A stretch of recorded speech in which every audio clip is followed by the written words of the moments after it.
Senator, there is a generally held view that your party is financially naive and lacks economic credibility. You cannot rely solely on bleeding the wealthy any more than the government could last year by hitting the needy.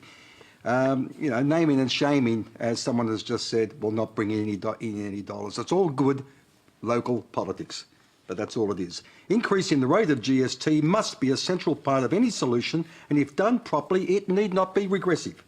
Will you, Senator, show political and financial leadership by working with a future government to repair our revenue base by increasing the rate of GST?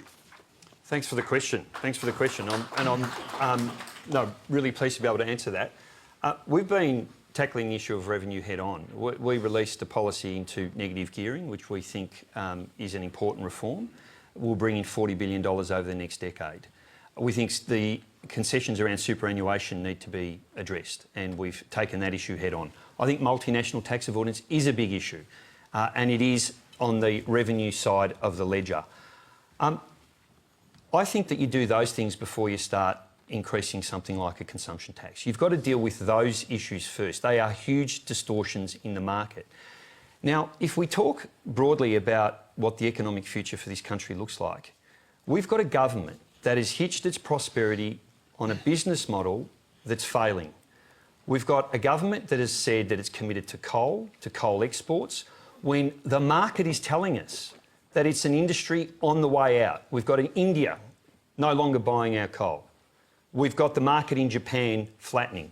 We've got China, who are I no don't think longer... it's true that India is no longer buying our coal. I think you must have that. They wrong. want to. No, India in the next It's about to decade, build one of the biggest mines India in in the Queensland. next decade have made a statement that they will no longer buy not a kilo of Australian coal. They will be out of the coal business as far as Australian imports is concerned in the next decade. They're on the record of saying that. And so we have a choice. You can continue to rely on those industries of the last century, or you can have a jobs-rich, pollution-free future based on renewables, on high-tech industries, on increasing investment in science, in research, in innovation. That's where the future of this country lies. It relies on those industries where we can make the most advantage of the great human capital we've got in this country. We're not going to continue to build our prosperity simply on minerals and resources. And we are the only party who's prepared to chart a vision on that 21st century modern economy. Okay, all right.